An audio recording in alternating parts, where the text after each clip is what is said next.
partir de agora está gravando. Boa tarde. Boa tarde.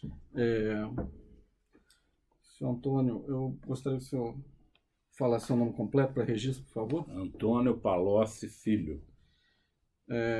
Senhor Antônio, a pedido da defesa, a gravação vai ser feita fora de ângulo para preservar sua imagem, né? Essa moitiva no âmbito do PIC número 1.16.00.003701/2015-70, que trata do investimento dos fundos de pensão no FIP Sondas, cujo empreendimento subjacente é o A7 Brasil. O senhor firmou um acordo de colaboração com a Polícia Federal, que foi homologado com o Tribunal, com o TRF da 4ª Região. E, em razão desse acordo de colaboração, o senhor vai ser ouvido nessa condição de colaborador e, portanto, abdica o direito de silêncio. O senhor está acompanhado por advogado e o senhor entende, o senhor compreendeu tudo que eu falei? Claro, estou ciente, me considero sob adequado acompanhamento jurídico e estou disposto a falar tudo que eu sei a respeito do assunto. Tá. Posso interromper? Claro, a gravação. É que tem a câmera aqui que está ligada, ministro. Aí se o senhor mas se abaixa, não acho que tá pega. aparecendo. Não? Não, Pois então eu interrompi à toa. Não, até aqui não aparece. Só para não ficar com a folha ali na frente. A folha está aparecendo. Tá. Desculpa, doutor Federico. Não, claro. Para garantir a não reprodução da imagem. Bom, inicialmente, antes de entrar especificamente no FIP Sondas, eu gostaria que o senhor fizesse um breve relato sobre como é a atuação política de partidos e de agentes políticos nas decisões dos fundos de pensão.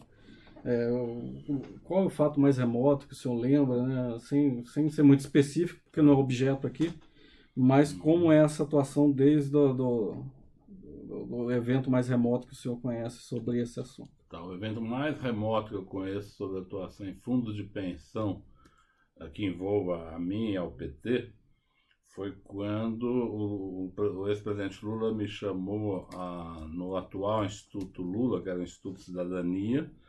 Isso era em 96 a 98, antes dele ser candidato a presidente naquela campanha vitoriosa de 2002. E quando pela primeira vez o PT elege um representante na Previ, portanto o PT não era governo, mas havia eleito um representante na Previ dos funcionários. Uhum. E quem procura o presidente para procurar uma interferência nesse fundo é Emílio Odebrecht, em nome da Braskem, que tinha sociedade com os fundos de pensão e estaria tendo, por parte desse representante do PT, muitas dificuldades. Então ele nos pede para interferir nisso. O Lula me chama porque esse representante do PT era uma pessoa do meu relacionamento, que vem depois a se tornar presidente da Previ no governo Lula, que chama Sérgio Rosa. Então esse foi o evento mais antigo de atuação que eu conheço dos políticos do PT em relação ao fundo de pensão. Foi uma iniciativa para apoiar a Braskem no fundo da Previ. Quando do início do governo Lula, aí sim o governo ocupou o comando dos fundos. Eu pessoalmente nomeei os fundos da área econômica, o Previ porque era vinculado ao Banco do Brasil e Funcef que era vinculado à Caixa. E também a Petros, que era vinculado à Petrobras, foi nomeado por pessoas do PT. O senhor nessa época era ministro? Oi? O senhor Eu era ministro da Fazenda nessa época, em 2003, início de 2003. Então nós nomeamos esses fundos todos. Então, na Previ nomeamos Sérgio Rosa, que é exatamente essa pessoa que lá atrás tinha sido eleita representante dos funcionários, na Previ, presidente da Previ, Sérgio Rosa, presidente da Petros, Wagner Pinheiro, também petista, e presidente da FUNCEF, Guilherme Lacerda, também petista. Sérgio Rosa era do meu relacionamento e do Gusquem, Wagner Pinheiro era do meu relacionamento e do Gusquem, Guilherme Lacerda mais do relacionamento de José Dirceu e Gusquem. Gusquem tinha uma relação ampla com os fundos, porque ele trabalhou tanto como deputado quanto como consultor privado, totalmente voltado para o assunto previdência privada e previdência social. Então ele atuava muito nessa área. E o quarto fundo que tinha importância no governo era o Postales. Esse era totalmente controlado pelo PMDB, desde o primeiro governo Lula, quando o PMDB entra no governo, que é no meio do primeiro governo, até o final do governo Dilma, o Postales foi controlado pelo PMDB. O senhor lembra o nome do gestor que atuou? Não lembro dos Postales, eu não lembro, mas todos os presidentes e principais gestores do Postales, eu não tinha relacionamento com eles, mas eram indicados e controlados pelo PMDB. A indicação era através do Ministério? Era através do Ministério. E o PMDB controlava o Ministério, no caso das telecomunicações? A partir da primeira vez que o PMDB controlou o Ministério, que foi, se não me engano, o ministro...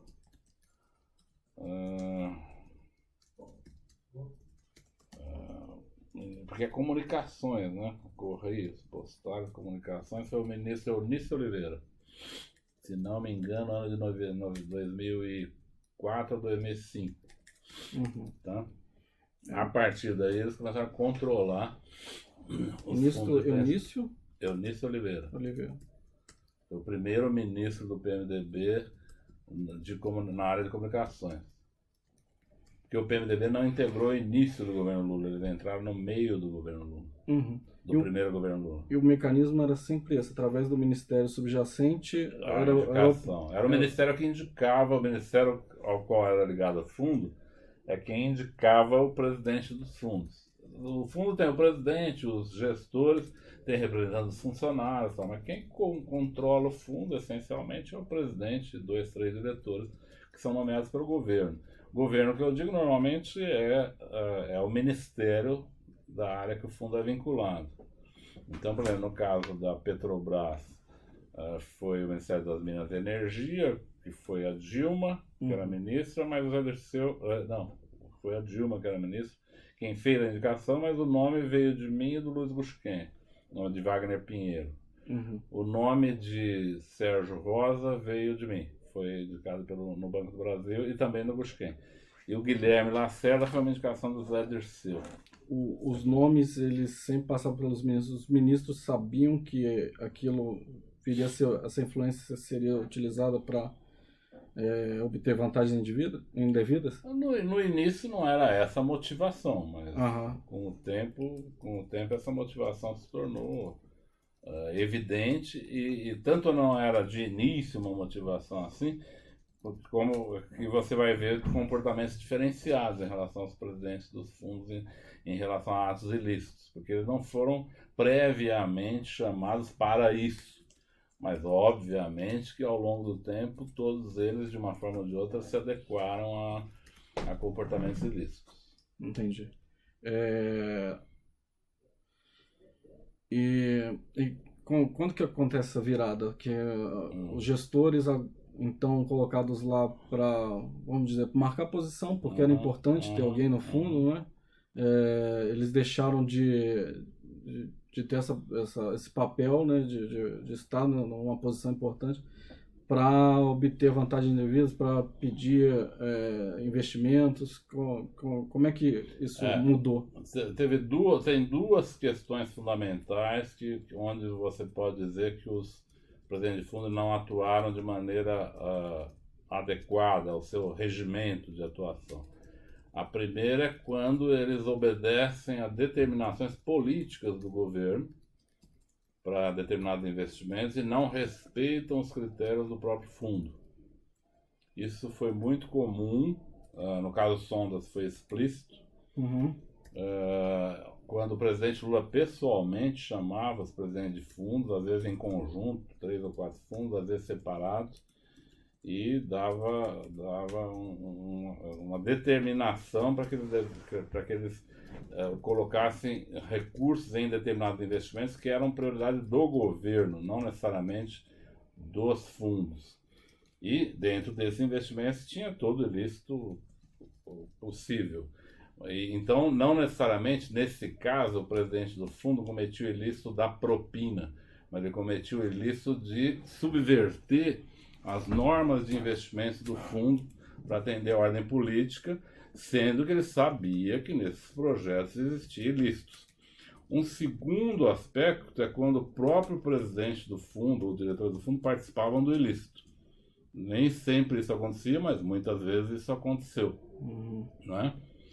E aí de forma diferenciada entre cada presidente de fundo. Por exemplo, eu sei que o Sérgio Rosa ele fazia essa primeira parte de atender ao pedido político e, portanto, subvertia, por pressão do governo, a ordem, subvertia os critérios de operação técnicos do fundo, da Previ, mas eu não tenho conhecimento de pedido de propina para si mesmo do Sérgio Rosa, não tenho conhecimento. Não quero nem dizer que houve, nem que não houve, mas digo que eu não tenho conhecimento.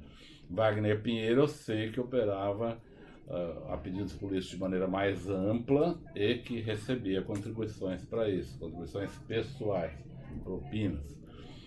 Guilherme Lacerda era só fazer uma interrupção técnica, doutor Frederico, se o senhor me permite. Claro. Esses temas, a gente queria se cingir, não por uma reserva mental, mas a questão dos fundos 7 Brasil, não a sistemática geral dos fundos, para não invadir o sigilo de outras colaborações. Tá, tudo bem.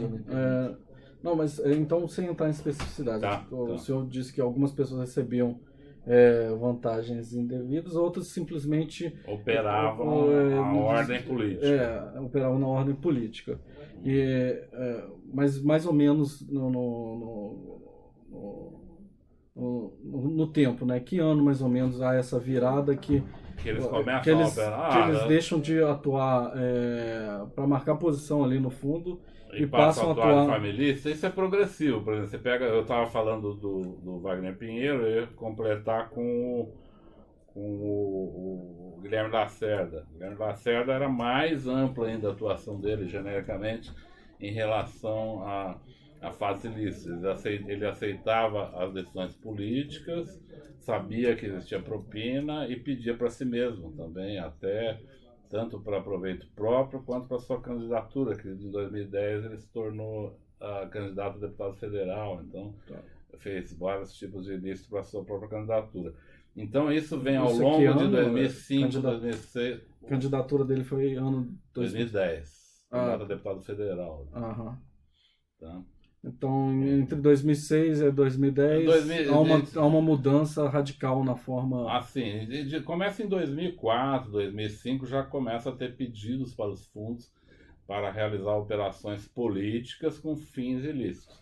Como que os fundos sabiam que essas operações eram ilícitas, os presidentes de fundo? Porque, basicamente, quem ia tratar com eles, na maioria das vezes, não era o ministro da área, era o tesoureiro do PT.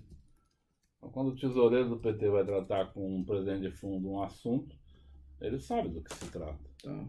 Às vezes fazia conversa explícita, às vezes não. Quem era o tesoureiro? O tesoureiro foi Delúbio Soares, depois foi Paulo Ferreira, depois o Vacari. O Vacari começa a atuar com fundos antes mesmo dele ser tesoureiro, porque ele já tinha um relacionamento grande com as pessoas dos fundos e com as pessoas do movimento sindical bancário. Delúbio, Vacari e Paulo Ferreira, entre os dois. O Paulo Ferreira foi um período muito curto. Na verdade, os dois que atuaram mais amplamente foi Delúbio e Vacari.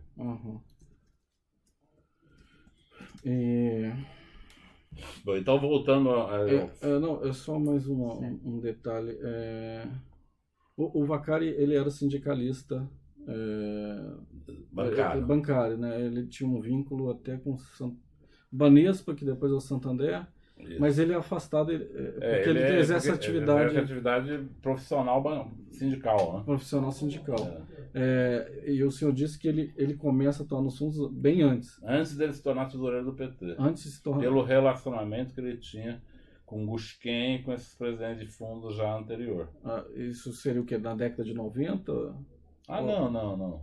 Sem atuar nos fundos de forma ilícita no governo do PT. Tá, entendi. No governo do PT, não antes. Tá. Bom, mas especificamente sobre o FIP-Sondas, como é que surge a necessidade de se formar esse FIP, né? No âmbito do governo, como é que isso aparece?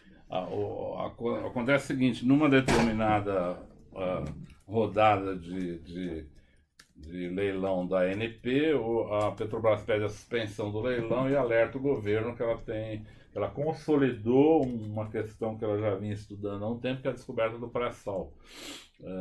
Não vou me estender nisso, mas basicamente com a descoberta do pré-sal ocorre no Brasil aquilo que ocorre em todo o país onde ele se torna grande produtor de petróleo, com grande excedente de petróleo, que é uma corrida pelo ouro, né? Quer dizer, a partir desse momento há todo um grande empenho do governo para buscar essa riqueza, há um grande empenho dos governadores para buscar sua parte da riqueza, dos prefeitos das áreas fronteiriças dos poços.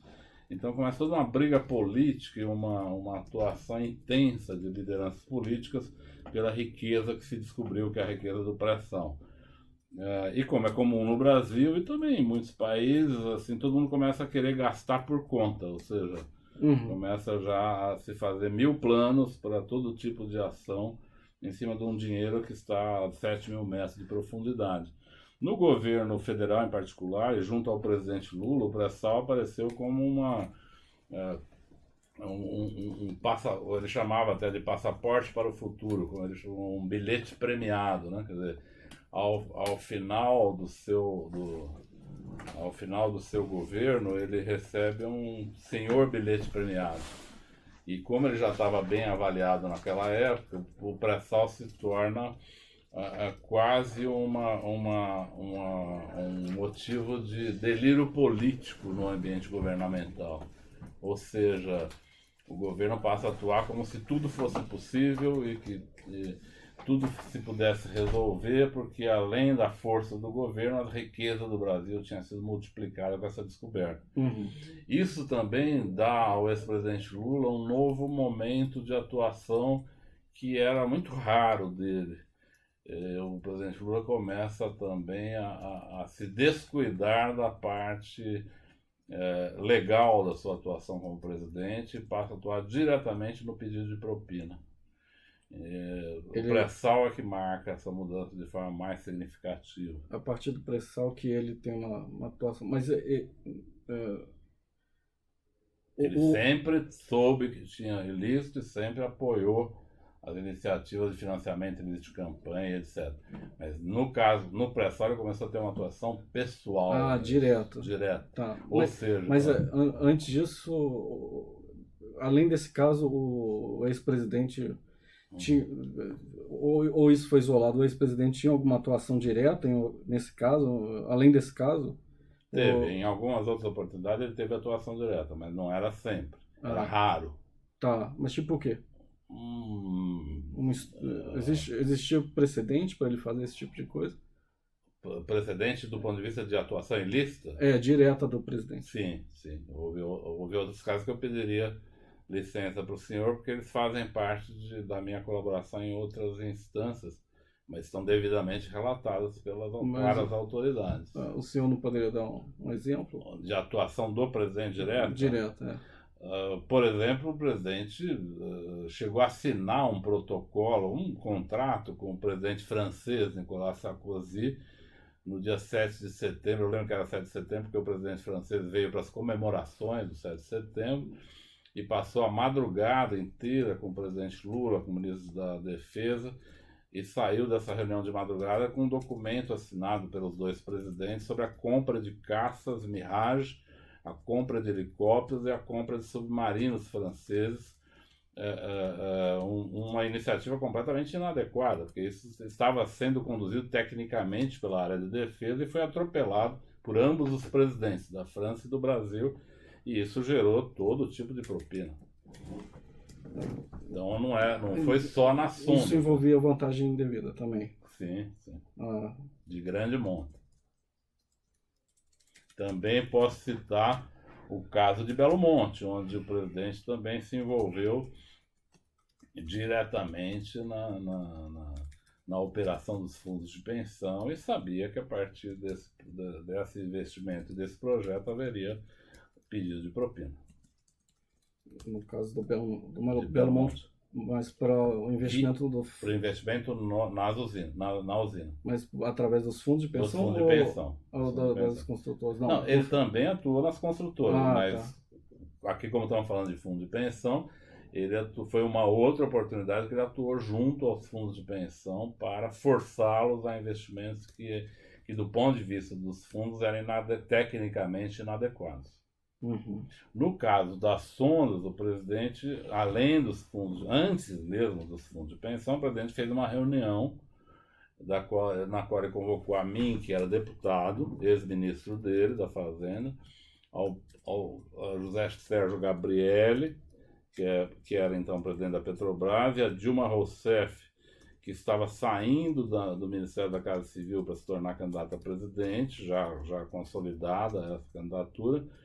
E ele chamou essas 3 pessoas e comunicou o seguinte: ele falou, eu quero que o FIP-Sondas e as sondas, né, que vão ser construídas para o pré-sal, garantam, façam mesmo que o pré-sal fará para o Brasil, que é garantir o futuro do Brasil, que essas sondas garantam o nosso futuro, o futuro do PT.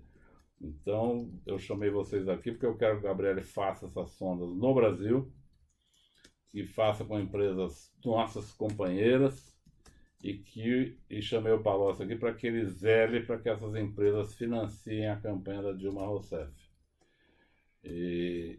Portanto, foi uma coisa direta do presidente, coisa que raramente aconteceu algumas vezes, mas no caso do pré-sal ele entrou diretamente na operação. Mais tarde ele vai convocar os fundos e forçar os fundos a investir na SET Brasil, a SET não existia nessa primeira reunião, ela veio existir posteriormente, e aí ele chama os fundos para forçar os fundos a investir na SET Brasil, na construção das sondas, porque era necessário gerar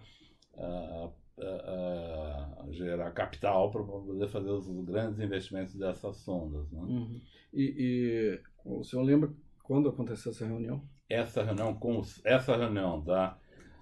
do presidente comigo, com o Gabriel e com a Dilma, foi entre o fim de 2009 e começo de 2010. Principalmente, eu asseguraria mais começo de 2010.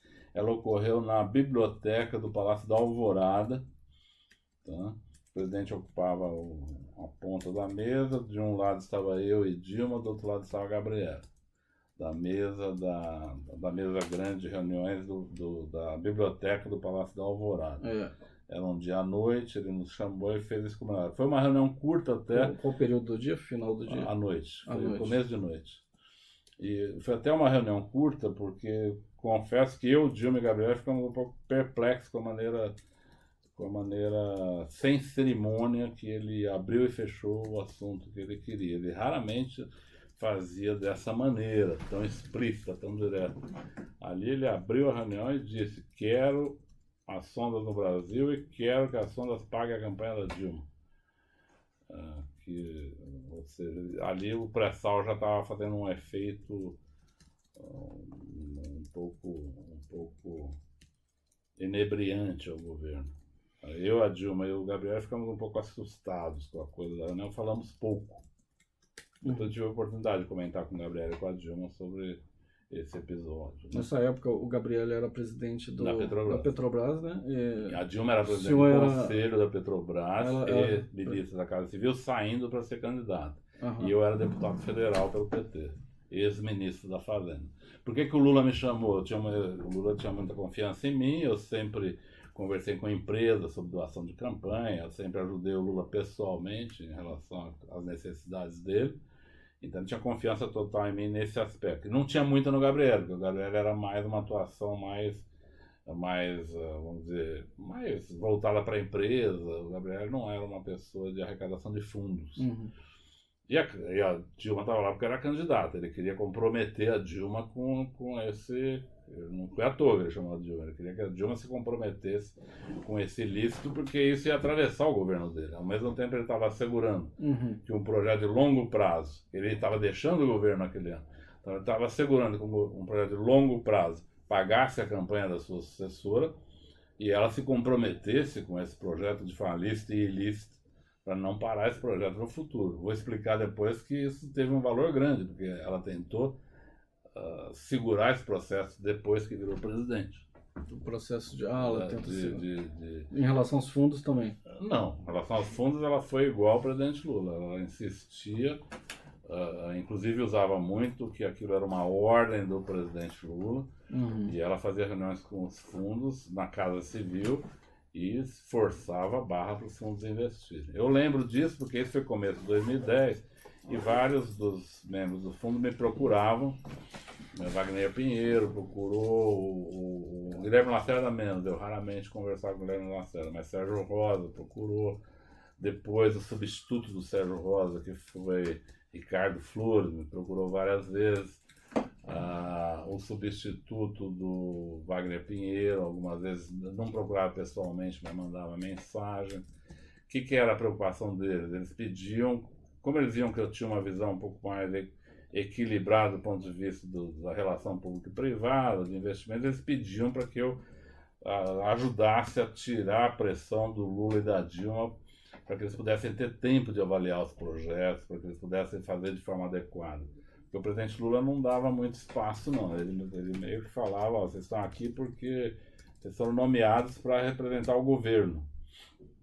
E, inclusive, essas reuniões, quase todas elas são registradas formalmente no Palácio. Eu lembro que quando terminava essas reuniões, eu alertava o presidente, falava, presidente, o senhor está fazendo uma coisa que talvez não seja adequado o presidente da República fazer.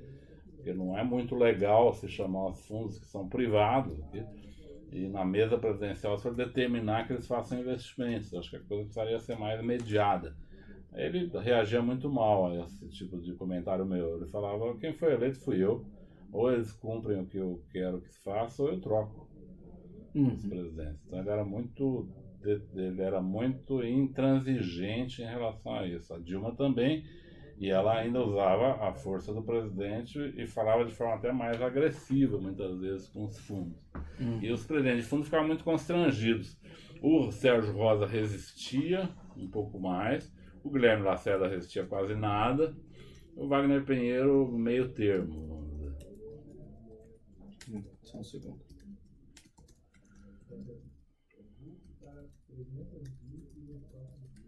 E o Wagner Pinheiro? Ele... Meio termo. Ele tinha alguma resistência, mas ele era muito político, o Wagner Pinheiro. Então ele tendia a atender a demanda política. De forma mais moderada, tal, que o Guilherme Lacerda. O Guilherme Lacerda era totalmente político e sabia de todo o ilícito e participava dele sem nenhum constrangimento. O senhor chegou a mencionar que houve o registro dessas reuniões, né? Eu estava falando, essas reuniões, a maioria delas, talvez não todas, mas a maioria delas são registradas na Presidência da República, e eu até fiz esse alerta ao presidente, olha, aqui o senhor está fazendo reuniões formais, registradas. Eu não sei se isso é adequado. Além dessas pessoas, havia alguma secretária que acompanhava? Tinha. Normalmente, nessas reuniões, existia uma pessoa chamada Clara Ante, que foi assessora especial do presidente Lula, que ela fazia relatórios dessas reuniões. Clara Ante. Como é que é? Clara Levin Ante, A-N-T. A-N-T. A Clara Ante, ela fazia registros quase que, como é que chama? Taquigráfico. Não era exatamente, não era taquigráfico, mas era quase taquigráfico. Ela não é taquígrafa, mas ela registros bastante completos dessas reuniões. Ela tinha um iPad com um teclado que ela ficava em todas as reuniões anotando tudo que era importante que era uma decisão do presidente, para ela depois dar para Dilma, para o presidente, para ela mesma cobrar o encaminhamento daquelas decisões. Então a Clara Ante tem isso tudo registrado. E eu, na verdade, fiz um alerta a eles sobre o que estavam fazendo ali, porque estavam fazendo uma coisa irregular em reunião oficial e fazendo registro oficial de ilegalidades. Uhum. O presidente não via como ilegalidade e falava que ele que era o eleito e quem ele nomeava tinha que obedecer às prioridades do governo.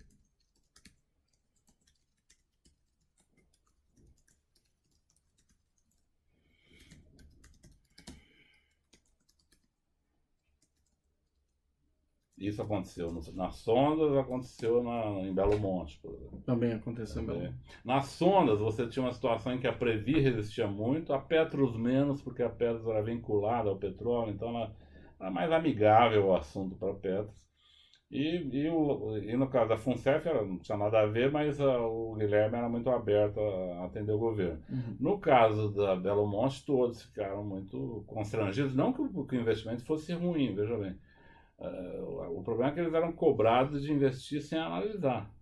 Uhum. O projeto é grandioso, é essencial para o futuro. Então tinha um grande discurso do projeto, mas ninguém pode fazer um investimento em um fundo de pensão que detém a responsabilidade sobre bilhões de trabalhadores em cima de um discurso político. Eles têm todo um critério para decidir o investimento. Sim. E ali era o atropelamento do critério técnico. Bom, e como é que foram as reuniões com os gestores, né, com os presidentes dos fundos? Porque há dois principais aportes, né? E o primeiro aporte é o que vai constituir o fundo. O senhor sabe se teve uma reunião antes do primeiro aporte com esses gestores? No FIP? Teve. Como é que Tanto do presidente Lula quanto depois de cobranças da presidente Dilma. Mas foi no período, o FIP foi constituído no meio de 2010, né? Uhum. E já antes disso já havia tido uma reunião do presidente Lula com esses fundos e também da ministra Dilma. A ministra Dilma um pouco antes dela sair do governo. Depois ela saiu do governo para ser candidata. Mas essa primeira reunião, o senhor está presente com eles? Não estou. Não estou. Eles vêm me contar essa reunião preocupados com a pressão.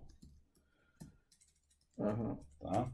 Por isso que eu fico sabendo. Aí eu volto ao presidente, porque eu assisti essas reuniões e participei quando eu era ministro da Fazenda, em outros temas.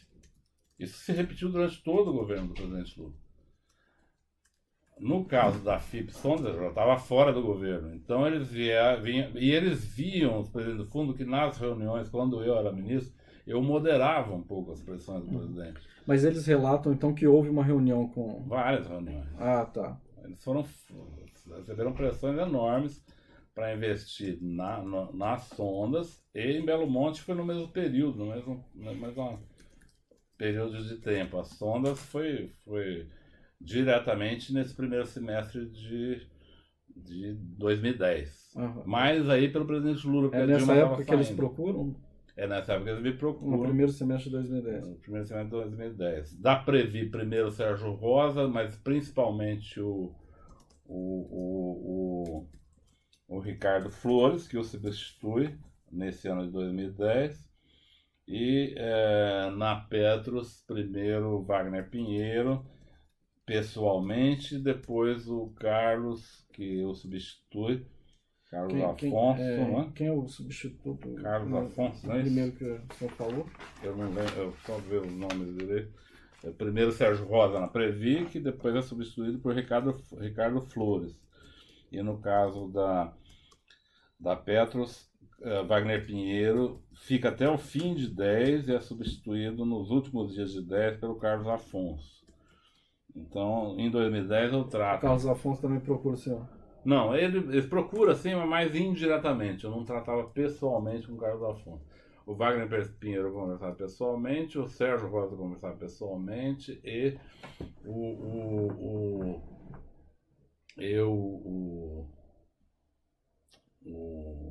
Wagner Pinheiro também eu conversava pessoalmente. Wagner Pinheiro, Sérgio Rosa e o substituto do Sérgio Rosa, o Ricardo Flores, presidente da Previ. Esse me procurava em minha casa várias vezes. Ele tinha menos experiência com fundos, o Ricardo Flores, e ele ficava um pouco tenso com essas reuniões. Ele não sabia, ele não era do PT, então ele tinha uma dificuldade um pouco maior, e ele me procurava, não sei recomendado por quem, mas ele me procurava muito para se orientar sobre como proceder. Uhum. O Ricardo Flores eu sei também que sabia da propina e aceitava a propina para ele. Até, se você me permite, eu dei um depoimento para a doutora Rúbia, onde eu falei que tinha informações de que ele recebeu de presente, inclusive, um apartamento em Recife. E comentei também de que havia comentários de que ele e outros tinham apartamento em Miami, mas eu quero dizer claramente o seguinte: sobre apartamento em Miami eu ouvi comentários, mas que ele, em Recife, ele ganhou um apartamento de presente de uma empreiteira. Só um segundo, no depoimento anterior constou que ele possuía... Que ele tinha ganho de propina. Ele ganhou um apartamento em Recife e outro em Miami. Recife e outro em Miami. Agora, eu queria só esclarecer que eu tenho conhecimento que ele ganhou um apartamento em Recife. E ouvi falar de Miami. Eu não posso afirmar que ele ganhou um apartamento em Miami, porque isso eu ouvi falar. O de Recife eu sei que ele ganhou. Quem mencionou para o senhor?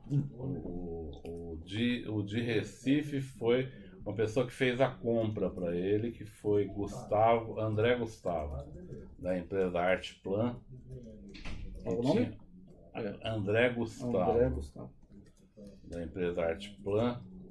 Artplan Comunicação, uma empresa de marketing, que ele que recebeu o dinheiro e fez a compra em nome do Ricardo Flores. Uhum. Em Recife. O de Miami foi comentário de mercado que eu ouvia, mas eu não posso dar valor porque não é uma coisa que eu tenha segurança. O de Recife eu sei que existe o apartamento, sei que foi comprado pelo André Gustavo. Até ele me falou na época os valores, que eu não me lembro, mas é um fato concreto. Uhum. É Artplan Comunicações, né? Posso estar me enganando com o nome não é Artplan, não. É um outro nome. Eu vou me lembrar. Não é Artplan, André Gustavo. Mas quem... Ele é ele é o intermediário, né? Mas ele é o intermediário, mas quem estava pagando vantagem? Quem pagou nesse caso foi a empresa OAS. Ah, tá. Nesse caso específico. Não teve a ver com FIP, não. Eu tô só... Mas em outra operação. Arcos, empresa, exatamente. A empresa se chama Arcos. Artplan, uma empresa do Rio de Janeiro. Aqui, Arcos Comunicações ou é só Arcos? Só Arcos, deixa eu só checar, doutor. Arcos, Marketing e Comunicações. Por favor, retire aí Artplan, que é uma outra empresa do Rio de Janeiro e nada tem a ver com isso. É Arcos só. É Arcos. Então, que a empresa OAS pagou ele por outro... Por outro serviço do Ricardo Flores, outro apoio. Mas isso gerou... outro serviço, o senhor diz, outro apoio nos fundos. O dele era Postales. Não, dele era Previ. Foi alguma atividade que eu não sei que ele fez para o AS e ganhou um apartamento em Recife. Esse dinheiro foi passado para o André Gustavo, que comprou esse apartamento para o Ricardo Flores, e não sei como eles se acertaram depois. Tá. Mas esse evento eu conheço. E quem contou mesmo pro senhor foi? Quem contou foi o próprio André Gustavo, que era meu amigo, ele contava algumas coisas. Agora, o de Miami eu não conheço, eu ouvi falar. Então não sei nem se existe de fato esse apartamento de Miami. Eu só estou fazendo essa ressalva porque no meu depoimento que dei à polícia isso não ficou muito claro. Tá? Então eu queria dizer exatamente o que eu sei e o que eu não sei, o que eu ouvi falar sobre esse assunto. Tá excelente. Em relação ao Ricardo Flores, o senhor sabe se ele recebe alguma vantagem devida no caso do FIP Sondas? Não sei se no caso do FIP Sondas, não sei dizer, mas ele... Mas era costume. Era costume dele receber.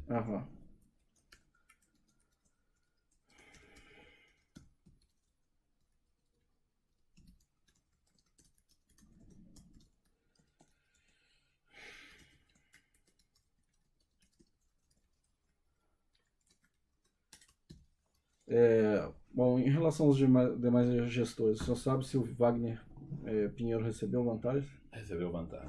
Como que ele recebeu essa vantagem? Eu sei que recebia pelo menos de um caminho que era através do Busquem, que me falou que às vezes fazia repasses a ele. Esse é um dos caminhos. Acho que ele tem outros caminhos também. Acredito que Joelva e Batista, JBS, fez muitas contribuições para ele. Nesse caso, o FIP Sondas? Não. Tá. Outros Não, casos. mas, No caso, FIP Sondas. No FIP Não, o Sondas. FIP Sondas, veja bem, eu acredito que o grande ilícito que tem dos fundos de pensão no FIP Sondas foi ter decidido investimentos sem os critérios dos fundos. Eu não sei se eles tiveram propina originada do FIP Sondas diretamente, a não ser em contas mais genéricas, porque esses tipo Guilherme Lacerda, Wagner Pinheiro e Ricardo Flores, eles recebiam propinas com frequência das empresas. Então, em algumas situações, não tinha uma vinculação específica com um projeto, mas com o conjunto da obra, vamos dizer assim. Por exemplo, Guilherme Lacerda foi candidato a deputado, então ele pedia para todas as empresas do FIP Sondas, empresas que não eram do FIP Sondas. Então, o conjunto da obra que tem mais importância aí no caso do Guilherme Lacerda. O Guilherme Lacerda pediu vantagens para empresas que estavam ligadas ao FIP Sondas. Sim, e também das que não estavam ligadas ao FIP Sondas, mas das que estavam todas. E aí recebeu por dentro e por fora. Tá. Recebia por dentro e por fora. Por dentro que eu digo em campanha, né? Ele foi candidato a deputado. Por dentro, doação com oficial. Bônus, doação oficial. O Guilherme Lacerda recebeu propinas de várias empresas e doações oficiais também em campanha. Entendi. Então O Wagner Pinheiro sei também que recebeu e o Ricardo Flores sei também que recebeu. Não conheço o recebimento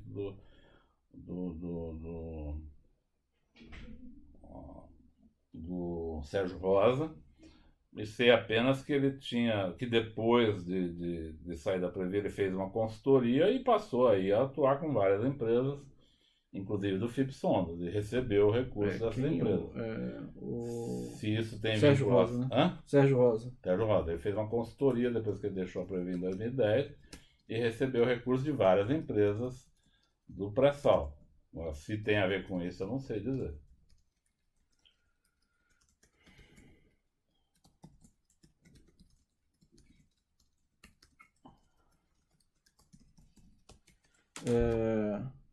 Bom, o senhor disse que não sabe se nesse caso específico eles receberam propina, mas há um conjunto da obra. Então, vamos ver se o retrato que eu falar para o senhor é correto, né? Mesmo que não haja um pagamento de propina, a alavancagem que se tinha ali era a seguinte: eles queriam se manter nos cargos que eles estavam, né? E se eles não obedecessem o presidente, eles poderiam perder o cargo. Poderiam perder o cargo. E além disso, perdendo o cargo, eles perderiam o acesso à vantagem de outros empreendimentos. É esse o retrato? Esse mais. Eles sabiam que nesse empreendimento existia ilícito para o partido e para o governo. Eles sabiam disso. Eram informados disso. Nem sempre esse ilícito ia para o bolso deles. É isso que eu quis dizer. Mas eles sabiam que o investimento, que ao fazer o investimento, eles estavam rompendo critérios internos dos fundos e gerando propinas ao partido. Isso eles sabiam. Todos eles, inclusive Sérgio Rosa. Tá? Mas nem sempre eles pediam parte dessa propina para eles. Nem sempre. Entendi. Tá? Ok. É porque isso daqui não está no âmbito da nossa apuração, né? Faz parte da operação aqui de Curitiba.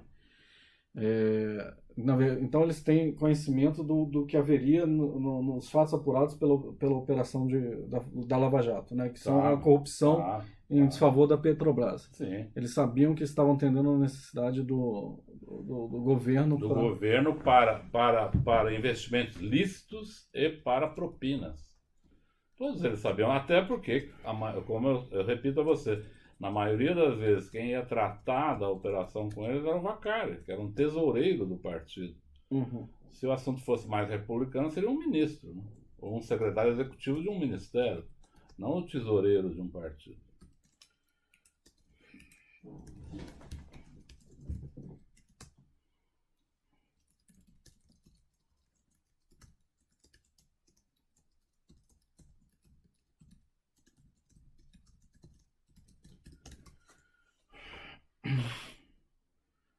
Ok.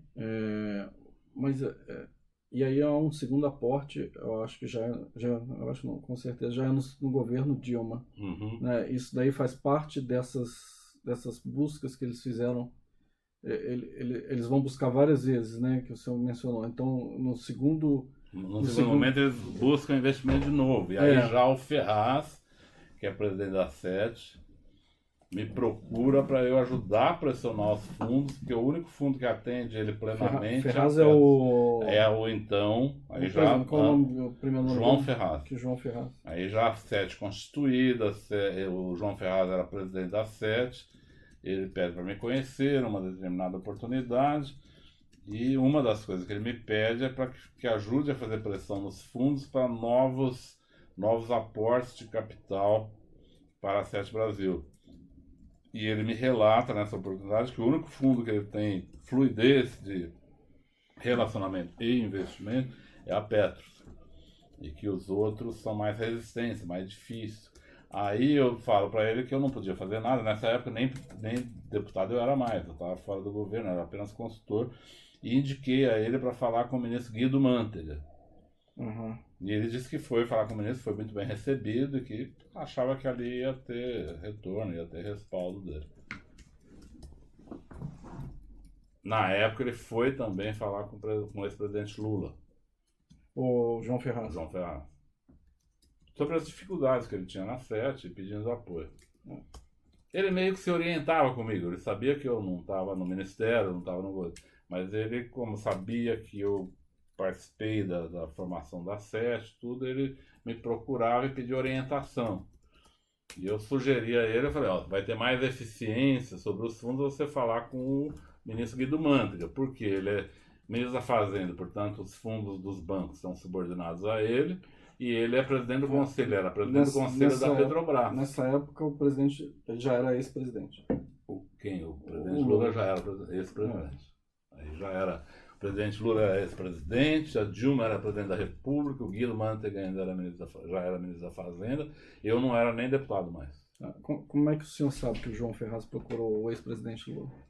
Ele foi 2 vezes, o próprio presidente Lula me falou, porque ele foi 2 vezes ao presidente Lula, e o presidente Lula queria, quando depois soube que o João Ferraz havia pego propina, o presidente Lula queria que eu assumisse que eu tinha levado o Ferraz lá. E eu falei que eu não concordei com isso. Eu falei que ele devia falar como foram essas visitas, quem marcou, e não tinha por que eu falar que eu tinha levado, porque essa mentira ia aparecer depois. Mas eu sei que o Ferraz teve pelo menos 2 vezes com esse presidente Lula. Tá, o ex-presidente Lula, ele pede para o senhor assumir a responsabilidade. De ter levado o Ferraz para ele depois que o Ferraz é acusado na Lava Jato. Você entendeu? Aham. Isso já Lula devia ser o quê? 2014? Isso já, 2014. Ele recebe o Ferraz em 12, 13. Aham. Quando o Ferraz se complica na Lava Jato, ele me chama lá e tenta me convencer de que eu levei o Ferraz para falar com ele. Tipo assim, para eu assumir a responsabilidade de ter levado, porque ele percebe que o assunto pode chegar nele. E eu digo que não é bom fazer isso, não vou fazer porque não é bom, porque depois descobrem que isso é mentira, só piora a situação dos fatos. Né? Tá, só um segundo.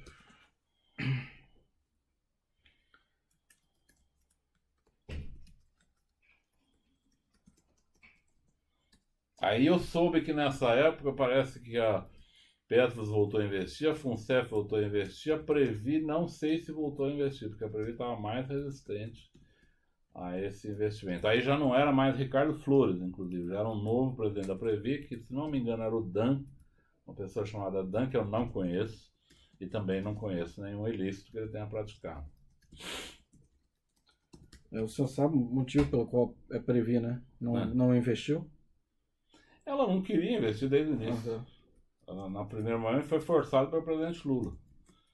Na segunda vez não tinha quem a forçasse, ela não quis investir. Eu não sei se ao final ela investiu ou não, mas eu sabia que ela, próximo do período do reinvestimento, a Previ não estava querendo investir. Soube pelo João Ferraz. Uhum. Não estava conseguindo investimento da Previ. Tá, nessa mesma época, 2012. Nessa época. Foi nos 11 para 12. Dan Conrado. Dan Conrado.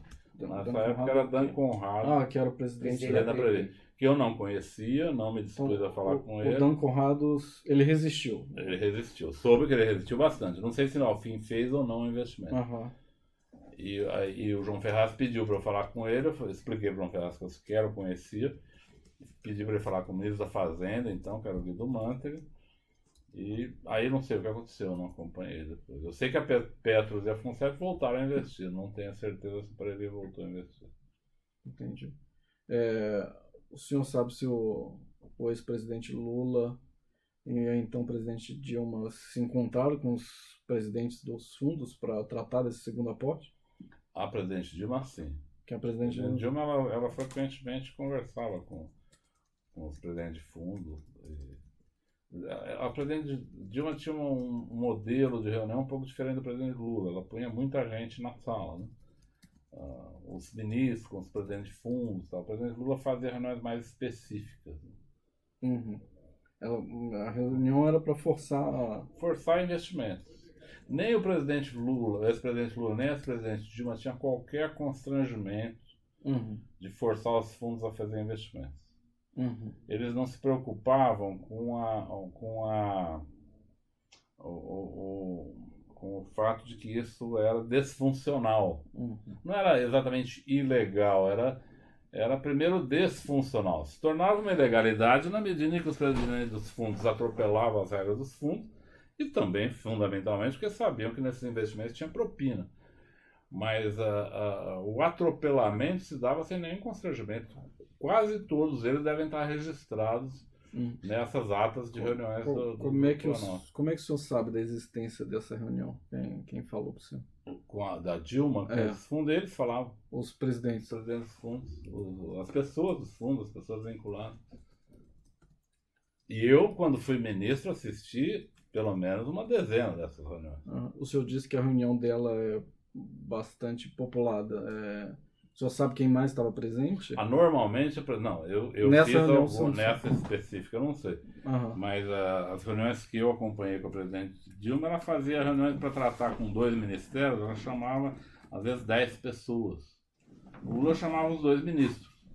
A Dilma chamava umas 10 pessoas. Ela chamava a pessoa do fundo relacionado, ela chamava a pessoa, às vezes, o secretário executivo junto com o ministro, às vezes o secretário da Receita junto com o ministro da Fazenda. A Dilma fazia reuniões amplas. O Lula era mais reservado nas suas reuniões. E as reuniões todas têm registro, porque da Dilma nem todas. Da Dilma, você, honesto com o senhor, ela nem sempre registrava. Ela não tinha uma figura igual a Clara Ante que fazia ata das reuniões. O presidente Lula registrou a partir de 2004, não foi no primeiro ano, isso não existia. A partir de 2004, ele tem registro formal de todas as reuniões. Eu não sei se isso ficou no governo, ou se eu sei que a Clara Ante tinha isso. Né? E eram registros formais de reuniões. Aí eu me lembro disso porque eu alertei o presidente e a Clara Ante diversas vezes que ali não era só ata de reuniões, aquilo era relato de ilícitos também, para eles tomarem cuidado com o que estava acontecendo. O senhor alertou o Lula e no governo da Dilma não aconteceu o mesmo registro? Não, no governo da Dilma aconteceram as mesmas coisas, mas eu nunca vi registro sendo feito como era feito no governo Lula. Esse é um exemplo. Outro exemplo era, por exemplo, a orientação para os ministros a fazer cartel. Eu, às vezes fazia isso sem saber que estava fazendo. Fazer cartel como Por exemplo, controlar preço de determinado produto, do etanol. Então eu já vi reunião com o presidente Lula e com a ex-presidente Lula e com a ex-presidente Dilma, coordenando como deveria os ministros fazer para coordenar com os empresários o preço de determinados produtos. Isso para o CAD, se você levar para o CAD, chama crime. Formação de cartel. E eu falava isso para o presidente, falava para o presidente Dilma, falava para o presidente Lula, eles falavam que isso... O senhor está querendo dizer que não havia um cuidado, né? Eles não eram conhecedores da... Eram sem cerimônia. Né? Você pode dizer que não eram conhecedores a princípio, mas todas as vezes que eu alertei ao presidente Lula, ou ao ex-presidente Dilma, ou ao ex-presidente Lula, que aquilo era crime, eles não me ouviram. Falaram que eles foram eleitos para mandar.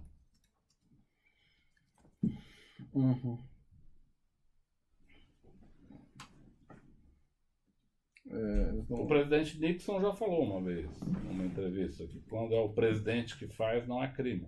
Mas ele acabou renunciando. Ok. Bom, entre 2012 e 2000 até o final da operação, quando a Lava Jato estoura, né, todo mundo meio some de tudo, né? Eu imagino. Como é que o senhor tem mais algum fato a partir de 2013 que o senhor considera relevante em relação ao tratamento dado aos fundos? Aos fundos de pensão? Eu precisaria fazer um esforço de memória. Mas que tem relação que tem relação com o FIP, com o SET Brasil? Não, o SET Brasil basicamente é isso. É o momento deles serem forçados ao investimento, é o momento deles terem decidido investimento fora dos critérios dos fundos, é o fato deles saberem que esses investimentos geravam propina, e é o fato de alguns deles, aí nem todos, como eu expliquei, pedirem propinas para eles também. Esses são os fatos que envolvem fundos de pensão e a sonda. Para analisar um pouco, o senhor falou que eles não eram muito cuidadosos, né? Mas eles tinham consciência de que esses investimentos dependiam de uma decisão técnica. Claro. Né? Isso os presidentes de fundo ficavam o tempo todo tentando explicar para eles. Mas presidente normalmente não dá muito ouvido à parte técnica. Os presidentes justamente diziam a eles, olha, não podemos decidir amanhã, porque isso tem que passar por um comitê de análise, tem que passar por um estudo, tem que passar por um estudo de viabilidade. E isso era pouco ouvido no Palácio do Planalto.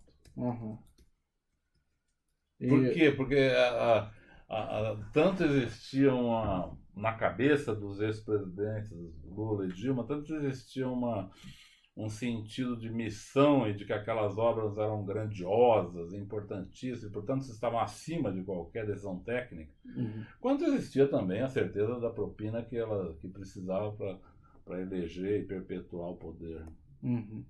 Mas eles tinham ciência de que dependia de uma decisão técnica. Em algum momento a questão de risco sobre esses investimentos é sopesado por essas pessoas? Foi pesado? Se ela foi Não, sopesada. foi, por exemplo, algumas vezes os presidentes... Presidente de fundo? Não, os ex-presidentes, né, Lula e Dilma. Mas eles sabiam que envolvia risco. Sabiam que envolvia risco.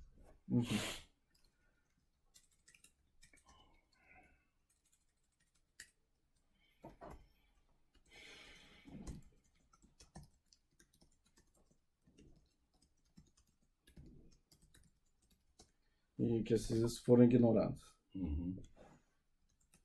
E eles tinham um tratamento também que eu particularmente considero errado. Eles tratavam como fundos públicos.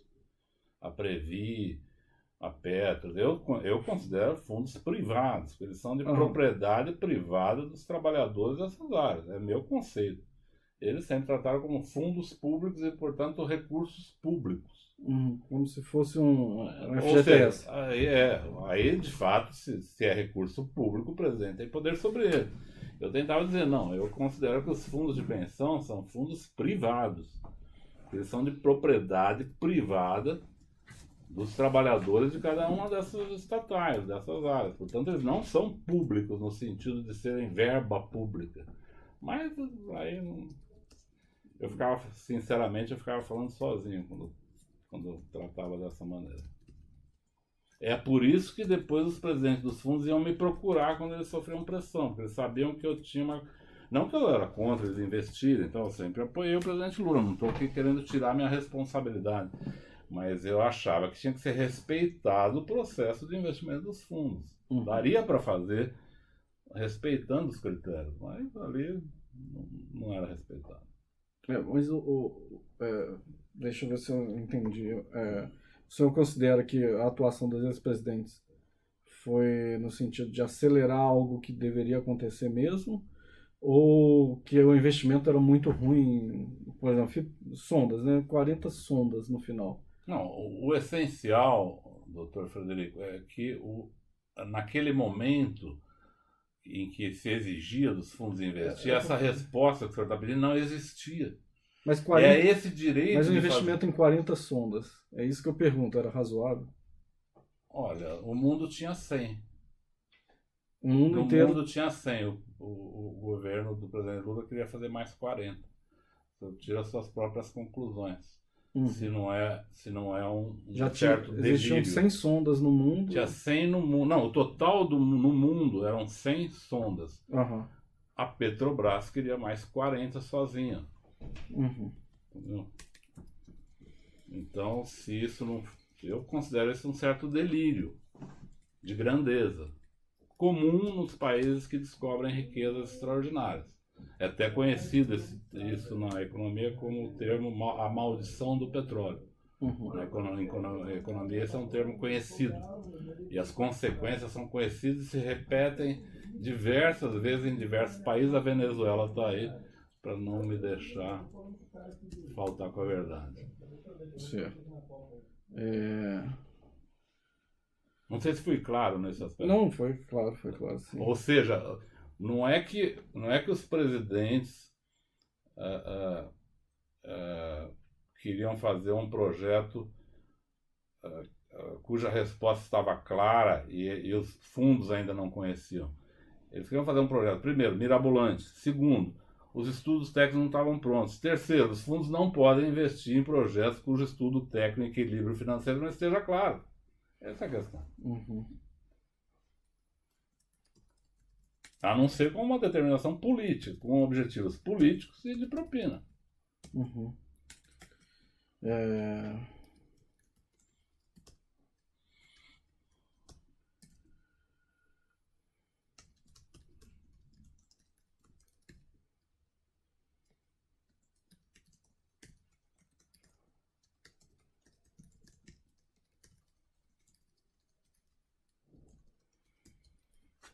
Entendi. Só então, para fazer um resumo, havia uma pressão, né, sobre esses fundos mencionados, Previr, Funcef e Petros, através dos seus gestores principais. Esses gestores principais eram pressionados geralmente pelos ex-presidentes, porque esses gestores tinham interesse em se manter nos cargos e arrecadar os benefícios que vinham deles, lícitos e ilícitos, dentro e fora da instituição. O senhor está balançando a cabeça e não está sendo gravado. Sim, não, estou confirmando. O que o senhor está falando é exatamente um resumo do que eu acabei de dizer. E do lado político, né, havia um interesse que a Sete Brasil decolasse, porque ali seria um foco de propinas através dos contratos da Petrobras e contratos com os estaleiros também. Com os estaleiros, né? Logicamente eram os contratos da Petrobras com a Sete e da Sete com os estaleiros, que iria gerar em torno de 25 bilhões de obras. Só nessas sondas feitas no Brasil.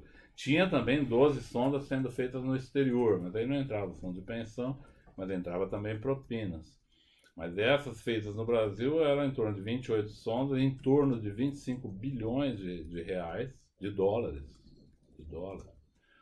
E você imagina o que isso significa, não para uma campanha, isso significa financiamento de 4, 5 campanhas da presidente. Uhum.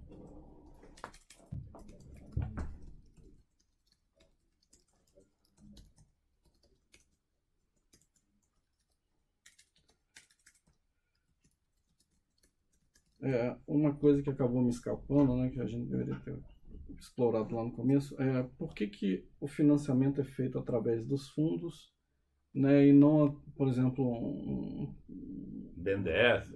Um BNDES, ou então mesmo fora do país, né, um recurso. Você tem os chineses aí que estão sempre financiando tudo quanto é obra de infraestrutura. Né? Não, os fundos são... O BNDES foi e sempre é muito utilizado. É que os fundos é uma segunda fonte de investimento. Importante, vamos dizer, é um funding, né? Uma poupança muito significativa e cujo papel do fundo para gerar suas obrigações é investir. eles têm obrigação, os fundos têm obrigação de investir para gerar os ganhos autuariais para pagar as futuras pensões. Então você está falando com o dono de uma fortuna que tem o objetivo de investir. O detalhe é que a pessoa tem que ser responsável para investir direito e não entrar em aventura. Mas, por exemplo, o senhor mencionou o BNDES. Em relação ao BNDES, em frente aos fundos, é mais difícil você conseguir um financiamento do BNDES? Eles são mais criteriosos do que os fundos? Ou é basicamente... Então, basicamente, existia uma troca assim, olha, para te dizer um pouco como funcionava esse ambiente. Quando a Previ aprovava um projeto, os outros fundos iam atrás sem muita análise. Por quê? Porque reconhecidamente a Previ era mais rigorosa em termos de análise. O BNDES também tinha um bom rigor técnico. Então, quando o BNDES ia, ele chamava os fundos e os fundos iam mais tranquilos também. Então, não sei se um se apoiava na análise do outro. Todos assim procurando apoiar a política, mas não entrar em grandes roubadas, entende? Entendi. Então eles se protegiam. Não vou dizer que esses presidentes de fundo eram os irresponsáveis que põem dinheiro em qualquer lugar, não. Eles sabiam da responsabilidade que eles carregavam ali. Era um risco que eles consideravam controlável. Controlável. Então é lógico que eles preferiam sempre fazer o melhor investimento possível e ganhar seus benefícios com isso. Quando eles eram postos no risco, primeiro eles tentavam se apoiar na Previ, ou eventualmente se apoiar no BNDES, porque esses órgãos têm centros de análise importantes, então dividia o risco, vamos dizer. Amanhã, se eu vou ser processado porque investi num determinado projeto, eu vou lá e demonstro que a análise de risco do BNDES aprovou esse projeto. Então eu estou me resguardando. Entendeu? Então a Previ era um motivo era uma placa de resguardo, o BNDES era uma placa de resguardo técnico. Em relação, porque o Santander foi estruturador, né? Na verdade ele deu uma consultoria financeira e ajudou a estruturar, não? Não, na verdade a Petrobras abriu uma licitação para bancos ou instituições financeiras se credenciar para propor a estrutura financeira da aquisição das sondas. Não existia Sete Brasil ainda. E o Santander ganhou essa licitação e, estranhamente, ganhou com preço simbólico. Era uma licitação em que era normal cobrar alguns milhões e ela cobrou R$94 mil, não sei, uma quantia muito, muito insignificante. Perto do trabalho. Perto do trabalho que tinha que fazer. Aí ela fez o trabalho, foi o Santander que propôs o FIP e propôs que a Caixa Econômica Federal gerenciasse o FIP. E aí que nasceu a ideia do fundo e depois veio a ideia da Sete Brasil. A Sete Brasil recebeu o FIP já em andamento. O FIP nasceu antes da Sete. Sim. E aí, o senhor conhece fatos relativos aos agentes do Santander? Porque há uma parte que o responsável do Santander vai e cria uma empresa que entra na Sete Brasil, na Brookfield. Há alguns fatos muito estranhos que ocorrem aí. Eu não conheço tudo que motiva esses fatos, mas eu sei que uma das pessoas que fazia o trabalho para o Santander em todo esse período, que trabalhou junto à Sete, junto à Petrobras, na estruturação desse FIP, e depois na estruturação financeira da Sete Brasil, ele se chama Luiz Reis. E ele, um tempo depois, deixou o Santander. Ele e alguns outros diretores do Santander deixaram o banco e formaram uma empresa chamada Lakeshore Partners, que passou a ter relação com a Sete Brasil, inclusive passou a comprar ações da Sete Brasil. Ela capitalizou a Sete Brasil também. E essa empresa, ela fez contratos aí para fazer estruturação financeira, não para a Petrobras, mas para a Sete Brasil. Só que aí não foram valores simbólicos, foram valores altos, perto de 40 milhões de reais. Então aquele dinheiro que o Santander não recebeu para fazer a estruturação, Luiz Reis e sua equipe recebeu ao estarem desligados do Santander para fazer a mesma estruturação, mesmo tipo de estruturação para a Sete Brasil. Então, basicamente, dentro do Santander ele cobra alguns milhares e fora do Santander ele cobra milhões. É. Aham. Aham. Por que? Não sei. Mas obviamente isso é uma coisa absolutamente estranha. Aham. Não sei se, inclusive, se existe envolvimento do Santander com essa manobra, não sei. Pois é.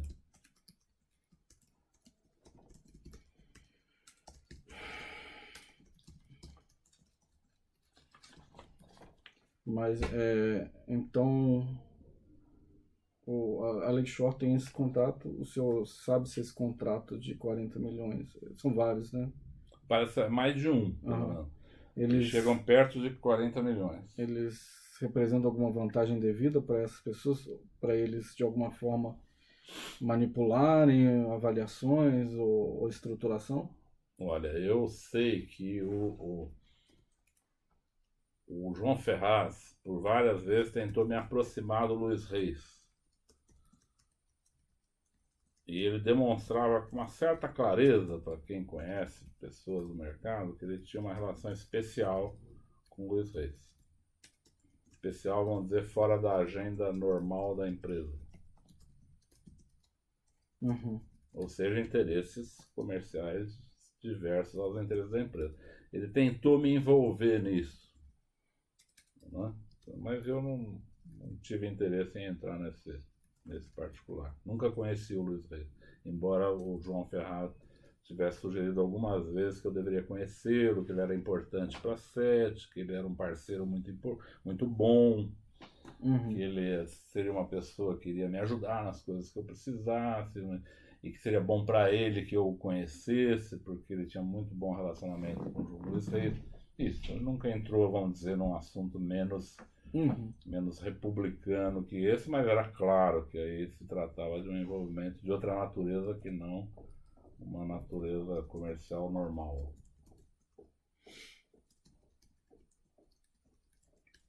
Mas nunca conheci Luiz Reis e não sei o que motivou esse tipo de contrato. Os outros membros dessa empresa... os outros membros do Santander que vão para a empresa, o senhor conheceu? Sim, não, também não conheci. Eu sei que os nomes é Luiz Reis, Guilherme Leme, Fábio Cono, Márcio Carneiro e João Pedro Viola. Tá. Essas são as pessoas que participam dessa Lake Shore. Não sei se todos são originários do Santander, alguns eu sei que são, mas eles formam uma sociedade e que atuam junto à Sete Brasil. Ok. Certo. Bom, eu estou satisfeito, vou encerrar. No final, sempre permito que o advogado direcione perguntas, se desejar, e o oitivado fale livremente, algo que acho interessante constar. Pela defesa, sem perguntas. Sem pergunta? Eu só encerro dizendo afirmando que eu tomei a decisão de colaborar com a Justiça, por várias razões de fórum íntimo pessoal, e que continua à disposição, não apenas desse tema, mas de qualquer tema que seja de interesse das autoridades de investigação, e que possa, minha palavra, colaborar com o bom andamento desses procedimentos. Certo. Só uma última pergunta que acabei lembrando. O senhor falou de uma reunião, né, que teve no Palácio Planalto. O senhor tem como fornecer material que confirme essa reunião? Olha, sobre tudo isso que eu falei, algumas coisas eu posso fornecer. Uma ou outra pode existir e-mails, documentos, e também eu tinha no meu carro aquele sistema de acompanhamento por satélite. Então, durante um longo período, tudo que eu fiz foi acompanhado por satélite. Eu tenho esses mapas registrados. Eu conseguia essa documentação com a empresa que fez esse trabalho para mim na época. Então, eu tenho vários anos de registro de onde eu fui, quando eu fui, que hora eu fui, quanto tempo fiquei. Entendi. Tá, então eu vou encerrar. Senhor Antônio, eu gostaria aqui só para constar, e vou fazer constar na ata também, que alguns fatos que o senhor menciona já eram de conhecimento do Ministério Público, mas que, no geral, há um aspecto de novidade na narrativa do senhor, né? É importante que isso fique constado para que o senhor tenha o crédito, né, da sua colaboração. Só isso. Está certificado. Eu vou encerrar a gravação. Obrigado.